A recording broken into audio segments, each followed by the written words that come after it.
ci Sénégal mbokki amateur yi le 1er janvier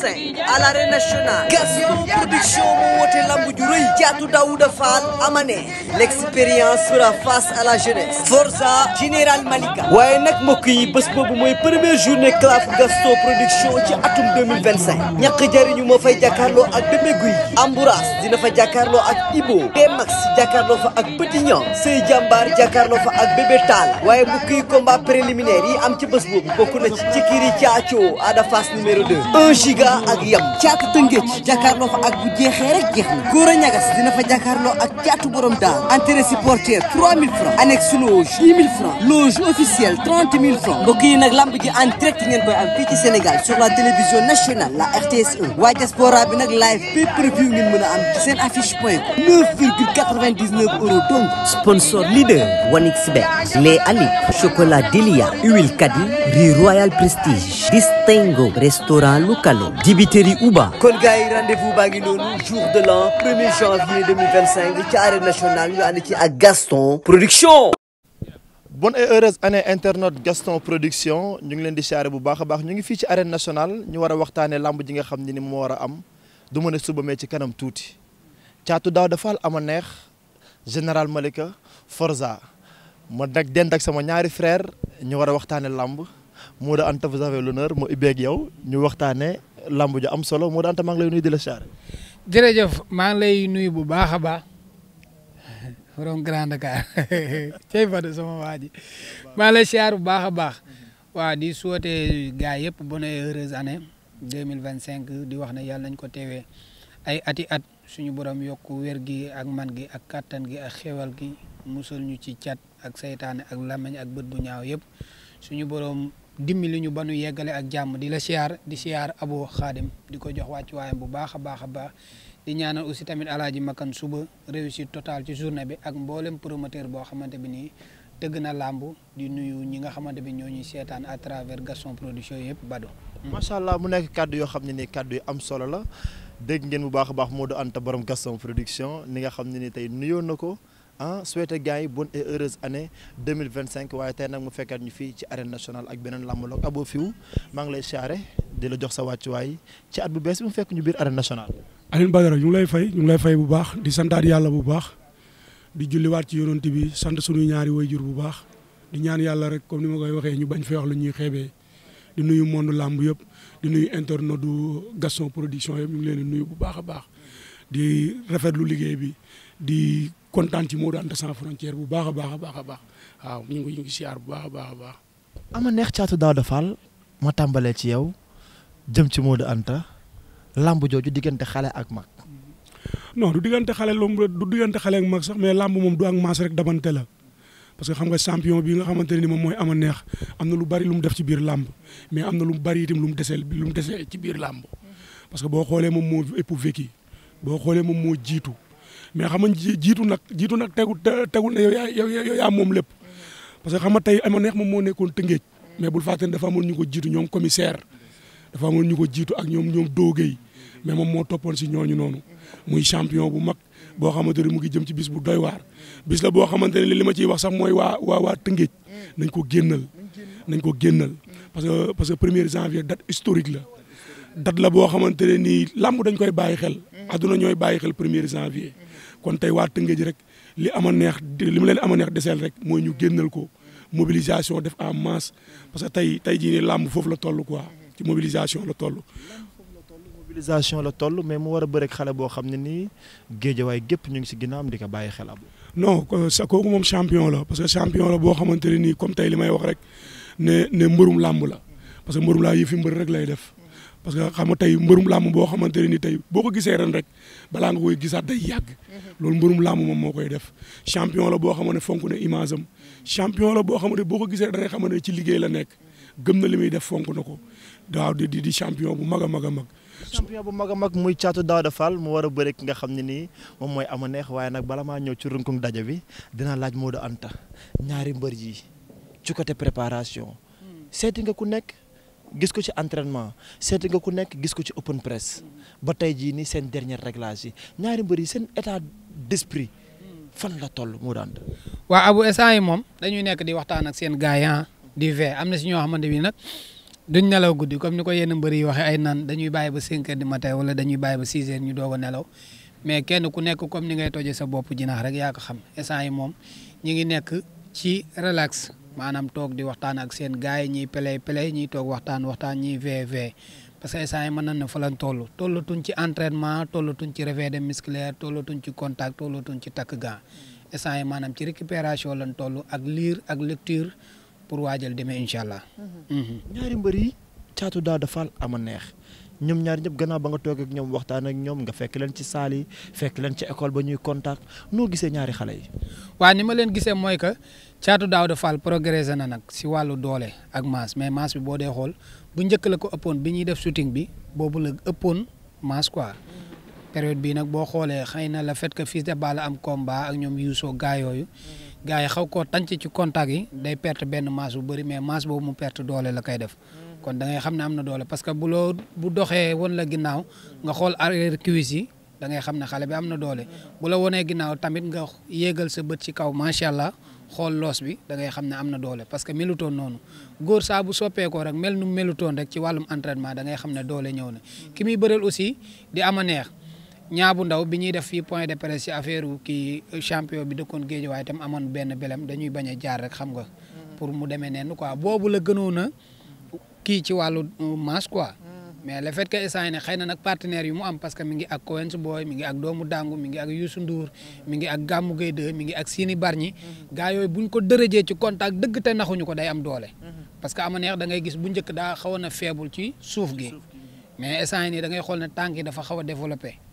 nga gis aussi tamit Ama Neex contre Bébé Diène desoon naa pare 100% doon daan na Bébé Diène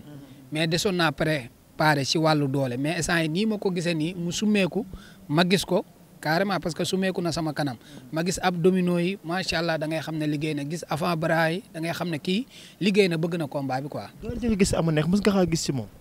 non combat bii mu génn 25 décembre xaw ma 24 décembre bi si Bébé Diène bii la ci ëpp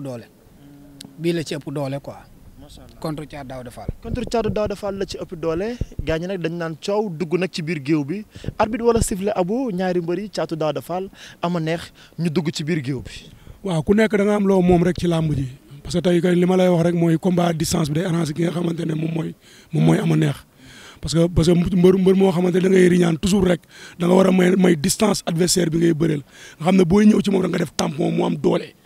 mais boo daggee distance bu Thiatou Daouda Fall daggee distance bi rek Ama Neex pour mu songu Thiatou Daouda Fall problème lay nekk parce que tey Thiatou Daouda Fall li ma koy wax ci combat bi rek moom mooy loxoom warul jóg ci combat bi man su ma ko indi woon dama naan koy sa loxo warul jóg ci combat bi. waaw non dafa war a mbapati li muy def pour mu mën a tëru Ama Neex quoi parce que Ama Neex dafa am 5 minutes yoo xamante ni ci biir géew bu rombee 5 minutes rek lay am ay jafe-jafe ci ay combat am yu ci bari bu rombee 5 minutes yi rek lay am ay jafe-jafe mu nekk mbër moo xamante du songu rek la mën nag quoi du songu rek la mën parce que bu songee bu dóoree bu dawee ne tëf nga tëru ko ci kaw day daw takk la bu la dawee takk la bu la bay day dóor am penk moom champion la boo xamante ne mais moom li may wax rek booy bi tànk àggul si géño Ama Neex rek mu ngi ci danger quoi mu ngi ci danger. waaw tànk àggul ci géño Ama Neex mi ngi ci danger mu nekk loo xam ne lu am solo Modou Anta Abou ñëw na ci avantage ki nga xam ne tey moom mooy Ama Neex wax tuuti ci avantage yu ki nga xam ne ni moom mooy Thiatou Daouda Fall Thiatou Daouda Fall nan la war a aborder combat bi. Abou nekkoon na bàyyi réserve bi xam na lu ëpp lii quoi nekkoon na bàyyi réserve bi quoi ndaanaan yooyu waxtaan kii Abou dafa nekk combat boo xamante bi nii ñoom ñaar bokkuñu génération quoi parce que boo dee xool Ama Neex moo njëkk a fël bi muy fël di bëree mën na ne booy mi ngi jàng école wala booy mi ngi mbapatandu parce que Ama Neex boo dee xool carrière boo xamante bi nii bëri nga ceeg Khadim Gadiaga bëri ceeg Mol 1 bëri ceeg Pape Faye bëri ceeg Isine Doole bëri ceeg Ndiasse bu école de lutte Balla Gaye bëri ceeg Moussa Dioum bëri ceeg Lagros bëri ceeg Ama Balde bëri ceeg Guy gi bëri ceeg Boy Niang bëri ceeg Boy Bawol bëri ceeg Bébé Diène xoolal ndaanaan yi ma fi tudd te ndaanaan yi ma fi tudd yëpp ñetti nit a ko ci daan li coow li bari Guy gi Ama Balde Isine Doole man ci li ma xam boog peut-être mën naa am yeneen mais loolu laa ci xam kon da lay leer na kooku ndaanaan la ku daan Lagros te ba Lagros di osé dëgg mu daan difficilement la ko daane parce que combat ba daa métti ca moom lool mu daan ko joxuñu ko ndam ñu continuer bëre Lagros door ko mu daan ba muy ñëw di jox Boy Niang première défaite am Boy Niang gëmu ko bi muy daan Boy Baol 1er janvier 2018 ama neex amutoon ca làmb ja dara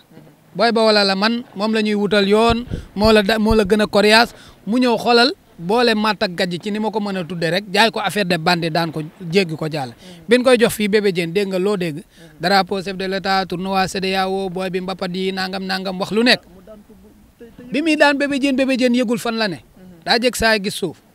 comprendre kooku nag boo dee bëre xale boo xamante bi ni yàggul ñëw ci làmb di Thiat Daouda Fall mën na ne ay 2017 2015 la ñëw bëree premier combat moo Boy Balla bu Pape Diop ba son Boy Balla daan ko mbot bu rëy Bébé Balla mooy bii mujj a bëreeg fii Boy Pire bi mu jógee foofu noonu mu bëre ak ki nga xamante bi nii mooy doomu Yoof daan doomu Yoof rattrapé wu daan Mbeng Mboor a ñëw daan Soose Maane bu Rëbës ñëw dugg ci kalaaf bi daan Yankaw daan Albarka Kaaw Gourdin daan ko mu ñëw daan Gine bu Yoof daan Kolifay numéro 2 daan Pam Doy combat yi bëriwul 9 victoires 2 défaites combat bu neex a neex ngay gis xam nga aboo dane moom bu fekkee ne moom la loxoom wët a jóg mais bu ma doon mooma du ma xalaat lu ama neex man cër bi na yem ci ay ñoom Modou Anta kii moo daan diw kii moo daan diw Thiat Daouda Fall moo ko andi woon dama naa koy bul sóoraale dara ci ama neex bul soo xeex non déggoo ma xeex nag attention de xeex daa amee fii dara moo daan dina ma fekk si moo daan dina ma fekk si de nee naa ko ndax xale bi day ñëw xeexam déet non Badou combat lañ jëm combat lañ jëm combat la boo xamante ne nii combat bu bëri intense la parce que tey li may wax rek champion bi nga xamante ne moom mooy Thiat Daouda Fall li may wax ne na chronomètre li ma lay wax ni nga jàpp temps bi ma lay wax nii ama neex bu songee Thiat Daouda Fall sit amul mu bëre waat si Thiat Daouda Fall sit amul Thiat Daouda Fall day avantage ama neex parce que ama neex première 5 minutes la am ci làmb première 5 minutes bu ko rombee rek day dugg ci ay jafe-jafe combat la xam nga moo tax ma ne mooy noonu Thiat Daouda Fall du ma ko xeexloo ci combat bi parce que waa ji bu lay song du desal dara parce que ni mu guddee la parce que li commencé ci lombeer bi yéeg ci kaw dafa guddee foofu noonu loxo yi dafa gudd parce que loxo yi bu taxawee day laal genou yi mbër mu mel noonu nag bu la tënkee rek li des yow dootul bëri moo tax ma ne Thiat Daouda Fall dama koy éviter loolu loxoom jóg parce que day bàyyi mbër yëg ko fu sori abu muy jéggi non bu ko defee dañ koy daan ba jéggi ko te du ko yëg comme ni mu desalee Kolifay bu ko defee dañ koy daan loolu moom bindal denc man maa la ko wax parce que Kolifay day song di desal mais kee du song di desal bokkuñu. variété bi. non bokkuñu non Thiat Daouda Fall moo ëpp variété moo ëpp weccet bu sew ci wàllu bëre bokkuñu parce que Thiat Daouda Fall bu xasee ba jàpp geño rek ndoxtu bi day bari parce que foofu li mu fay boole ci dam yi ci bëre moom mooy bari. su ko njëkkee jàpp ràcc nag abu. non ama neex soxlawul loolu ci làmb ji soxlawul ay jàpp di ràcc ak yooyu soxlawul yooyu moom du jàpp bëggul jàppoo bi. kon ama neex bëggul jàppoo. ama neex kaay ma wax la 31 mai 2011 lañ gëj a jàpp ngembam ci diggante combat am ak guy gi Lagros bi mu nee ciix ngembam dafa daw génn Lagros di ko xëcc di wetal ama neex bëggul jàpp. bëggul di war ñëw xeex. wuyul fee. xam lan moo tax ma ne la ama neex nga mbërum songkat toujours rek du bëgg ko àgg ci géñoom parce que boo téye géñoom rek da nga koy maîtriser quoi maanaam da ngay kànnaare bëre bi quoi mbërum songkat moo mel noonu te moom bokkul moom ni muy songee ak ni gars yi di songee moom du benn parce que des fois bu songee da ngay yaakaar ne song bi jeex na day enchaîner waat continuer li muy def maanaam day dem ci objectif am bi jusqu'au bout quoi ndaanaan la ci li muy def noonu daf ko mën léegi Thiat Daouda Fall li mu war a def rek mooy daggu distance bi fexe ba maîtriser ko téye ko Thiat Daouda Fall bu téye ama neex rek di mën na daan ama neex facilement. ñoom ñaar xalaatoo kenn war si xeex. non mais même ama neex mënul xeex mais loxo bi diis na parce que boo xoolee hypercule bi mu dóor Bébé Diène moom moo yàq làmb Bébé Diène ñu bëri bàyyiwuñ xel loolu noonu hypercule bu sew bi mu dóor Bébé Diène moo tax bi muy egsi si Bébé Diène rek Bébé Diène nekkul loxo bi dafa xor quoi mais du xeexkat nag Thiat Daouda Fall dama gis muy xeexee une deux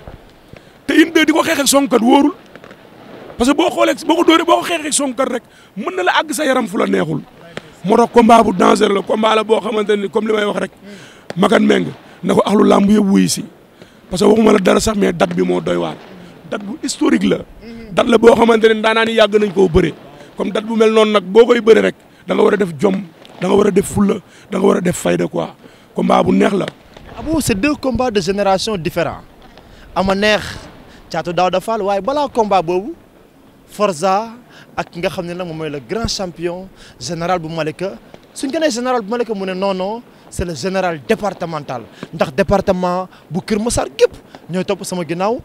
mu do anta ñaari mbëri Forza général bu Malika si biir géew bi ñoom ñaar. bala maa ñëw foofu damay ñëw si le Abo wax tey ñoom ñaar dafa nekk combat boo xamante bi nii tey Thiatou Daouda Fall amul droit xeex 1-2 ci kaw Ama Neex benn loxo la am droit xeexe ak moom te booy xeexe benn loxo bi adversaire bi ngay jéem a canaliser jéem a koo cadrer ci yow li nga bëgg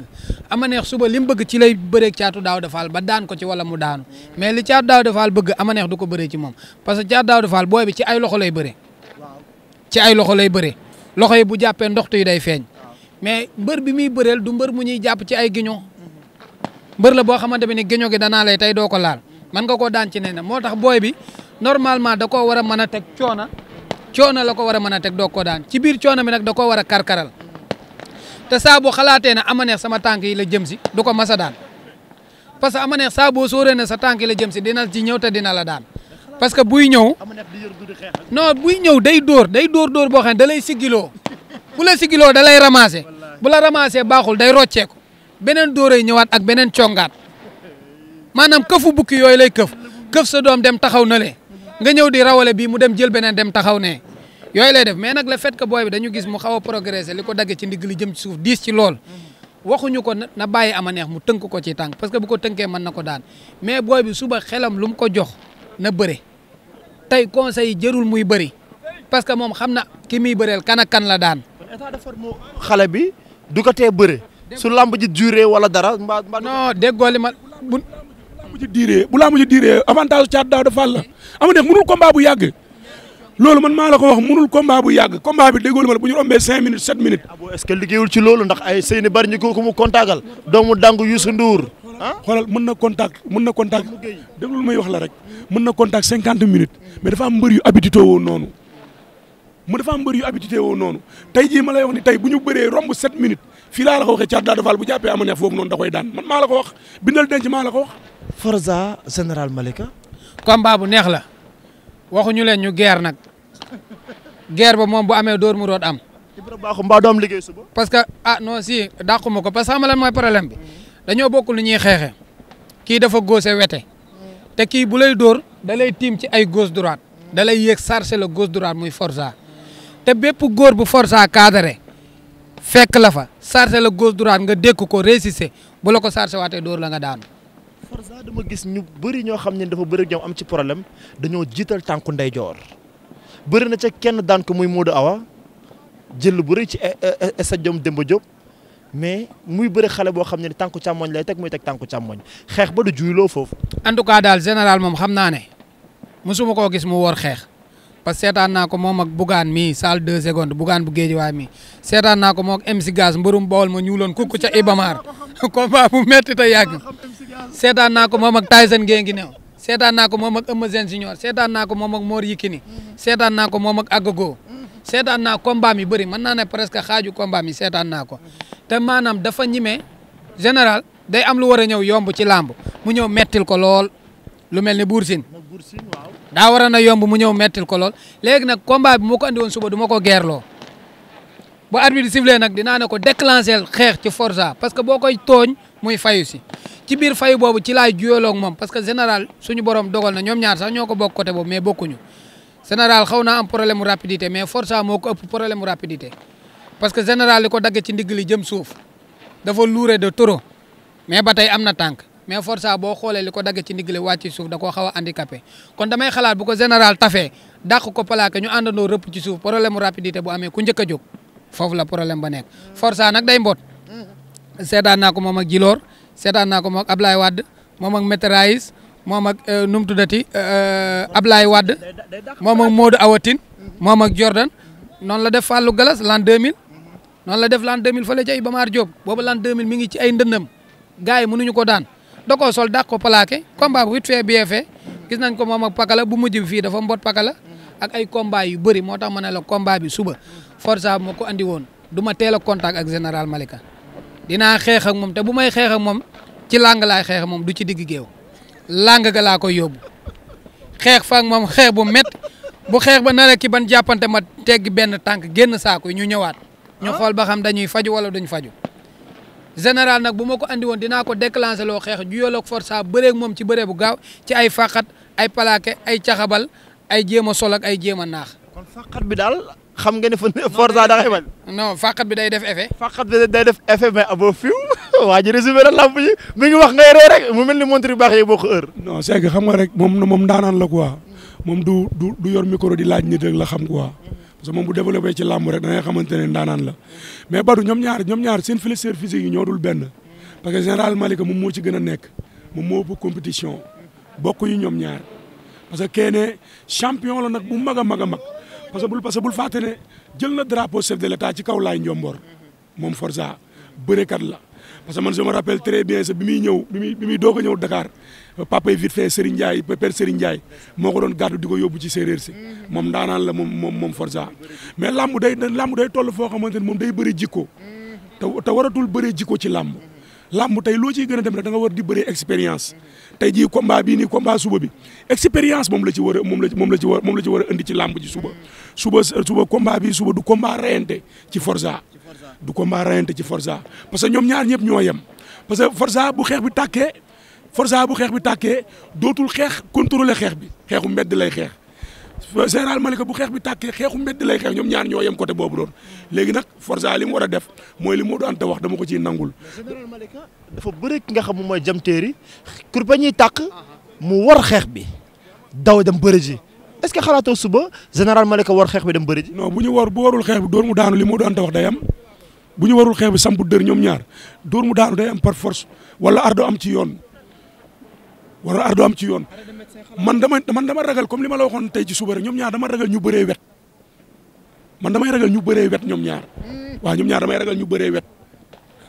général Malika est-ce que tey jii nii. bëree wet maanaam comme général Malika di forcer dëbbu col naan day plaqué forcer at déclenché mbot musuru xal ko damay ragal loolu noonu ci combat bi bu baax a baax dama ciy ragal ñoom ñaar ñu tappaloo ci wet. mais ñoom ñaar seen i tànk nu muy jàkkaarloo ku ne tànk càmmoñ est-ce que loolu mun naa am. non bu ñu xeexee day metti instant général Malika day nekk en l'aise ci xeex bi Forza day nekk en l'aise ci xeex bi parce que ñoom ñaar dañuy jàkkaarloo quoi. Forza damay gis muy sànni gauche di yebbi droite général Malika may gis muy xeexee benn loxo muy loxo càmmoñ. non général Malika bu xeex bi takarnaase dootul contrôler day gor début xeex bi dina xeex bu baax mais bu xeex bi takarnaase dóoral ma dóor am njaay joxal jóob rek da ngay gis day gor dootul contrôler boppam mais man su ma doon moom damay war dem bëri ji quoi. non contact loo boo xamante ne dama lay bëri bu am vivacité rapidité nag bu gaaw a parce que boo xoolee Forza Franc noonu la ko def quoi Franc bi mu defee vivacité rapide da ngay gis taxaw tànk yi amatul assise quoi amatul assise boobu dootul contrôler boppam ci tànkam yi quoi tànk yi am na doole mais handicap bi mu amoon ci tànk yi da koy sóor psychologiquement quoi ko xamoo comprendre nga li may waxam déet maanaam blessure bi mu blessure woon génnul ci bopp bi psychologiquement moo tax du ko fàtte buy bëree loolu moom moo ko dal contre fi nga xamante ne moom mooy Franc fii ni Thiès sa jom combat la boo xamante ne xel la ci war a demee combat la boo xam ne Forza bu màggul ci làmb rek dootul màgg ci làmb parce que moom moo jiitu te nit nag boo ko jiitoo da nga koy wan nag ni nga ko jiitoo quoi mais doo ñëw rek di bëree jikko Forza dafa nekk nit koo xamante day énervé ci biir géew te loolu waru ko ci combat bii nii waaw war dafa am lu ko rëcc ci biir làmb. est-ce que war na en arrière ci combat bi moom Forza. en arrière la war a def bu waree en arrière dafa war a en arrière Forza dafa war a reculer ci combat bii nii bu ko général Malika gëddee mu en arrière ci combat bi du doon dama ragal mais ba fa bëgg pour général Malika tabbi ci peesu Forza foog mu war na ko dama rek te Forza li ma si jaaxal mooy du ko defal mbër man looloo ma ci yëm. jikko lay bëree. loolu moo ma ciy yëm mais combat la daal combat bu neex a neex combat la boo xam ne axlu làmb ñu ngi koy xaar parce que duel des gladiateurs la parce que combat la boo xam ne suba ñi fiy ñëw ñu bari combat boobu noonu moom moo leen fiy indi quoi combat bu neex a neex. bu nekk avant goût boo xam ne ni mbokk yi moom mooy annoncé le grand combat ama neex Thiatou Daouda Fall muy combat bu am solo bi di Forza ak général Malika ndaxte lamb la joo xam ne ni tey nee naa leen combat spécial dafay annoncer la couleur du combat bi nga xam ne ni tey jii ni ñoom ñaar ñoom ñooy bëri grand combat bi mu nekk ay kaddu yoo xam ne ni tey Modou Anta li mu fi révélé Abo fi révélé ko xam naa ni macha allah doyaloo leen mais fii dañ koy dogee di nuyu bu baax a baax mon ami mon très cher de frère et di ñoom Meng di ko souhaiter bonne et heureuse année mook soxnaam Christina di ko ñaanal gudd fan wér gu yaram mu nekk suma waay lool rawatina mes amis d'enfance waa Teranga et d'origine maa leen di béggee bu baax a baax Modou Anta kon ñu def noonu ba suba incha allah. waaw Badou ba suba incha allah bu neexee yàlla waaw. kon Abo ñu def noonu fi amali la. fi amani laa ñoo far. jaajëf gars yi le grand cadreur maa ngi lay bëgg bu baax a baax mu nekk ndaanaan lool di ko souhaiter aussi bonne et heureuse année à tous les techniciens cadreurs yeeg monteurs yi di leen bëgg bu baax a baax mais à tous les reporters bonne et heureuse année maa ngi leen di charrer bu baax a baax jaa ngeen jëf.